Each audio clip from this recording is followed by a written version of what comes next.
Bem-vindo ao canal escatológico. Ninguém é ateu quando percebe a morte rondando na sala de emergência. Não é verdade isso? Nessa hora ninguém é ateu. Todos nós passamos momentos difíceis. Houve uma época em minha vida que vivi dramas de caráter pessoal que eram enormes para mim e realmente trouxeram um grande sofrimento emocional e espiritual. Eu estava realmente muito abalado. Foi então que, em uma madrugada, tive um pesadelo horrível. Sonhei que estava no inferno, sendo torturado de modo horrível. O sonho era muito real. Cheguei ao trabalho e fui falar com um amigo crente e contei-lhe a respeito do sonho. E acordei suando. Realmente um sonho muito feio. Eu me encontrava ali numa cabine de tortura, né? Fogo ao redor e demônios, né? E então eu pedi para esse amigo orar por mim, porque eu tinha ficado muito impressionado. Naquele sonho senti o terror e a desesperança dos que são lançados no inferno por causa de seus pecados e morrem sem Cristo. Naquela época também tive outro pesadelo. Um manto negro voava tentando me cobrir. E naquele sonho, né? Não se pode mesmo chamar de sonho. O versículo 1º do Salmo 91 vinha à minha mente. E eu tentava repetir. Aquele que habita no esconderijo do Altíssimo, à sombra do Senhor Onipotente descansará. E eu estava como se pregado, né, colado na cama, ao mesmo tempo dentro do sonho e fora dele, uma sensação assim terrível. Eu estava paralisado. Então não conseguia recitar esse versículo que tinha vindo à minha mente. Foi aí que, de um modo estranho, acordei do pesadelo gritando: direi do Senhor, Ele é o meu Deus. Então foi um grito, né? Eu estava sozinho em casa e realmente foi uma tarde de domingo, né? Uma tardinha de domingo que eu peguei no sono. E o mais estranho foi que, algumas horas depois, no culto de domingo, o pastor da igreja contou um sonho semelhante durante a pregação. Ele disse que estava dormindo e um manto negro tentava cobri-lo. Sem dúvida, tais sonhos têm um significado espiritual. Mas aí vem a pergunta: Deus ainda fala através de sonhos? Deus falou para as pessoas diversas vezes nas Escrituras, por meio de sonhos. Exemplos: José, filho de Jacó, José, marido de Maria, Salomão e vários outros, como o profeta Daniel, tiveram sonhos significativos. Há também uma profecia do profeta Joel, que é citada pelo apóstolo Pedro em Atos 2,17, que fala a respeito de Deus usando sonhos. Portanto, a resposta é sim. Deus pode sim falar através de sonhos, e o faz. No entanto, há uma diferença em como nós aplicamos essa verdade aos dias de hoje. Uma coisa que devemos ter em mente é que a Bíblia está finalizada, tendo abordado todos os assuntos sobre os quais devemos saber de agora até a eternidade. Então, tudo aquilo que Deus revelou está no cânon, os 66 livros, né, da Escritura Sagrada. E representada, nós já vimos muito isso aqui no canal, representada pela tradução em português, Almeida Corrigida Fiel, e também a King James Fiel. São as melhores e não são Bíblias alteradas, reformuladas e baseadas em textos duvidosos. Então, aquilo que Deus revelou, que é para nós e nossos filhos, aquilo que está revelado, devemos realmente ter zelo por isso. E aquilo que não está revelado pertence a Deus. E talvez na eternidade nós saberemos, talvez será revelado na eternidade alguma coisa. Mas por enquanto temos aqui. Então nós devemos aqui saber de agora até a eternidade das coisas a respeito que estão neste livro, as coisas que estão na Bíblia, na Bíblia Sagrada. Não podemos acrescentar mais nada. Então é o seguinte, já que a Bíblia está finalizada, isso na verdade, não significa que Deus não realiza mais milagres, ou que Ele não fala através de sonhos hoje em dia. A diferença é que Deus já revelou a forma que Ele escolheu para lidar com a humanidade de agora até a eternidade na Bíblia. Qualquer coisa que Deus diga, seja um sonho, visão, voz sussurrante, etc., estará ou deve estar completamente de acordo com o que Ele já revelou na sua palavra, naquilo que nós conhecemos hoje como Bíblia Sagrada. Sonhos, portanto, não podem ter uma autoridade superior à da Bíblia. Mais uma vez, se Deus fosse falar a uma pessoa em sonho, a sua mensagem estaria perfeitamente de acordo com a sua palavra. Devido à nossa crença na inspiração, autoridade e suficiência da Escritura, nós achamos muito pouco provável que Deus fale regularmente através de sonhos hoje em dia. Ao mesmo tempo, nós não podemos negar a possibilidade, baseando-nos nas Escrituras. Se você tem um sonho e acha que foi Deus que o deu a você, examine em oração a palavra de Deus e tenha certeza de que o seu sonho está de acordo com as Escrituras. Não saia por aí inventando aí doutrina, criando uma nova doutrina por causa de um sonho. Caso positivo, se o sonho está de acordo com as Escrituras, considere em oração o que Deus quer que você faça em resposta ao sonho.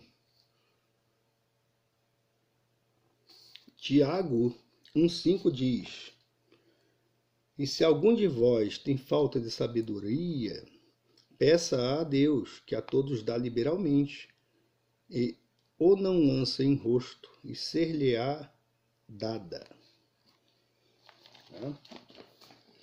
Quando Deus, então, fala conosco, Ele se assegura de que a mensagem é entendida claramente.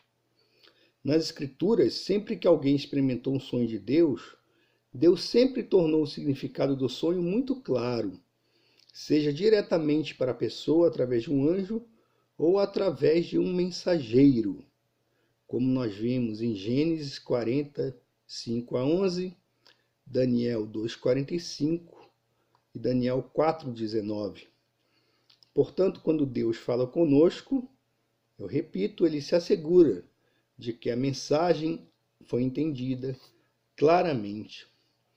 E a mensagem que é entendida, o primeiro sonho, foi a respeito da realidade do inferno. E do segundo, a respeito da realidade da batalha espiritual que todos nós enfrentamos. E temos enfrentado muita batalha espiritual nos dias de hoje em nosso país e também no mundo, porque temos aí um exército de pessoas divorciadas de Deus, né? E que desejam aí o caos e a destruição da nação, né? E temos aí, são pessoas que pregam doutrinas políticas totalmente divorciadas da verdade de Deus. E é claro que se a pessoa, né, ela tem ideias e doutrinas contrárias à palavra de Deus, ela vai ser um instrumento de Satanás para a destruição. E o diabo, ele veio para matar, roubar e destruir. E ele é o pai da mentira, não é? E do engano. No fim dos tempos, Jesus deixou bem claro, né? Não vos enganeis. Jesus falou isso para os discípulos, né? Não deixem que ninguém vos engane. Então, muitos aí estão sendo enganados. Portanto, dentro dos parâmetros da palavra de Deus, neste terceiro e último vídeo sobre o inferno, quero contar para vocês como o autor do livro Eles Viram o Inferno se converteu. Então vamos ver aqui. Um resumo, ele é um médico e cardiologista, né? E aqui vamos ver como ele se converteu. Vejam só. Então, o livro é esse aqui. Eles viram o inferno. Experiências extracorpóreas de pacientes que voltaram da morte. Tudo aconteceu num dia de tarde de 1977, quando os outros médicos já haviam deixado o centro de diagnósticos para terminar as visitas noutro local. Pan Charlesworth estava acabando de fazer um ECG em um paciente com dor no peito. Está normal, disse. Balancei a cabeça e disse: prenda os fios novamente e faça bastante exercícios com ele, para provocar a dor outra vez. Talvez haja um ataque cardíaco latente. A esteira rolante foi acionada, movimentando Charlie McCaig, um carteiro de 45 anos de Lafayette, estado da Geórgia, a uma velocidade progressiva. A dor recomeçou junto com suor e falta de ar. Um zunido diferente partindo do monitor chamou nossa atenção. E ao olharmos para cima, vimos uma sequência inesperada de taquicardia ventricular, batidas cardíacas rápidas e perigosas. Houve uma longa pausa nas batidas do coração, seguida de batidas lentas e distanciadas. E depois, uma linha reta. Curiosamente, Charlie continuou a falar por alguns instantes, sem saber que seu coração havia parado. 4 ou 5 segundos depois, ele ficou pasmado de repente. Parece que queria fazer uma pergunta. Em seguida, os olhos viraram para cima e ele caiu na esteira que continuou a arrastar seu corpo, como se fosse um saco de lixo. O fato fez-me recordar de problemas semelhantes que ocorrem no centro de cardiologia, quando o coração para de bater por algum motivo, mas, para espanto de todos, o paciente continua a falar por alguns segundos. Se receberem pancadas no peito, ou se forem forçados a tossir várias vezes, é possível fazê-los voltar a si, de modo que o procedimento seja completado como se nada tivesse acontecido. A técnica da RCP, empregada em Charlie, foi posteriormente modificada, aplicando-se sucessivas compressões no peito e no abdômen a uma velocidade de 80 por minuto. A técnica da respiração artificial ainda é a mesma. O método está relacionado no apêndice deste livro. Procure se informar onde são ministrados cursos de treinamento em sua localidade. Então, aqui no final do livro, né, existe aí um manual, pequeno manual de como fazer essa massagem cardíaca, né, para tentar ressuscitar as pessoas. Charlie estava com o pescoço esticado e o queixo apontado para cima, enquanto uma das enfermeiras aplicava-lhe o beijo da vida. Outra enfermeira começou a preparar os medicamentos intravenosos. Nessa altura, o monitor mostrou um bloqueio nas batidas cardíacas. Isso significava que o coração não pulsaria como deveria, havendo necessidade de um marcapasso temporário para que reagisse à RCP. Com auxílio de uma agulha de grosso calibre que introduzi na grande artéria localizada sob a clavícula, passei o fio do marcapasso no lado direito do coração. Em seguida, liguei o fio do marcapasso a um aparelho emissor de pulsos elétricos para reiniciar as batidas e manter o ritmo. Mas o sangue jorrava por todos os lados. Todas as vezes que eu parava de comprimir o peito para controlar o marcapasso, o coração de Charlie parava de bater. Os olhos viravam para cima e ele babava, ficava azulado e entrava em convulsão. Lançando mão do que dispunha, eu tentava fazê-lo voltar a si. Mas em certo momento ouvi seus gritos. Não pare! Estou no inferno! Estou no inferno! Alucinações, pensei. Muitas vítimas dizem: tire essas mãos enormes de cima de mim. Você está quebrando minhas costelas. Ele, contudo, dizia o contrário. Pelo amor de Deus, não pare. Você não está entendendo? Cada vez que você para, eu volto para o inferno. Quando Charlie me pediu para orar por ele, considerei aquilo um insulto. Na verdade, mandei que ele calasse a boca. Disse-lhe que eu era um médico, não um pastor e nem um psiquiatra. Porém, as enfermeiras lançaram-me um olhar de expectativa. O que você teria feito em meu lugar? Foi aí que simulei uma oração. Forcei-o a repetir a oração simulada, palavra por palavra, para que ele não me importunasse. Nesse ínterim, eu o ressuscitava com uma das mãos e controlava o marcapasso com a outra. Diga, Jesus Cristo é o Filho de Deus, vamos, diga, eu falava. Tira-me do inferno, se eu viver, me curvarei diante de ti. Sou teu, vamos, repita comigo. Logo a seguir, vejam só agora, prestem atenção. Logo a seguir, aconteceu um fato muito estranho que modificou nossas vidas. Houve uma conversão religiosa. Eu nunca presenciara isso antes. Charlie já não era mais aquele maluco que me lançava um olhar desesperado e que gritava e lutava para que eu salvasse sua vida. Ele estava descontraído, calmo e solícito. Aquilo me assustou. Fiquei abalado com o que aconteceu.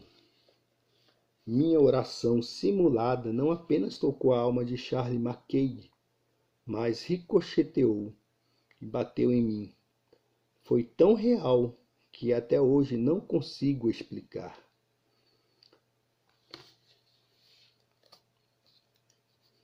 Charlie sobreviveu a mais 3 marca-passos permanentes. E para mim foi muito difícil acreditar que aquela mísera oração que simulei pudesse ter aberto o caminho para a minha própria salvação.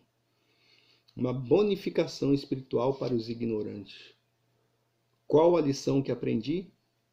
Não faça orações simuladas. É possível que funcione. Elas poderão dissecar sua alma como o bisturi de um cirurgião. Aquele acontecimento estimulou-me a investigar os misteriosos episódios negativos que não são divulgados. E aquele acontecimento apresentou outro problema. Porque as pessoas que passaram por experiências negativas nunca querem saber em que lugar estiveram ou por que foram mandadas para lá. E, por outro lado, por que as pessoas que relatam episódios positivos questionam se suas experiências foram genuínas? Aí ele diz, a busca pelas respostas passou a ser meu santo grau, minha peregrinação. Interrogar os que estiveram face a face com a morte e aqueles que ultrapassaram suas portas. Então, vejam só, por causa de uma experiência negativa, em que um homem sem Cristo foi para o inferno, este homem aqui, o autor desse livro, se converteu. Peça perdão a Deus pelos seus pecados. Nós devemos pedir perdão. E se você não é salvo, se você não tem certeza da sua salvação, peça perdão a Deus pelos seus pecados. Peça para que Jesus habite no seu coração e receba a salvação de graça, assim como esse homem. É uma oração simulada, ele foi salvo. Salvo do inferno, morreu, mas está na eternidade. Então, você pode fazer essa oração. Senhor Jesus, quero receber-te na minha vida e que passes a ter o controle dela. Sou um pecador. Até aqui confiei em mim mesmo, nas minhas boas obras e em outras coisas. Mas agora coloco minha confiança em ti. Eu te aceito como meu Salvador pessoal. Creio na tua morte em meu lugar e eu te recebo como Senhor e Mestre da minha vida. Ajude-me a deixar os pecados e a te seguir, Senhor. Aceito tua oferta do dom gratuito da vida eterna. Sou indigno dela, mas agradeço a tua graça. Amém. Infelizmente, o inferno parece ter caído no esquecimento e seu fogo maldito se apagou da mente desta geração, mas certamente ele continua bem aceso e o caminho para evitar esse destino é crer no Senhor Jesus Cristo e nascer do alto para uma nova vida em Cristo. Se você deseja, volte o vídeo, ouça e repita a oração. Fica a dica.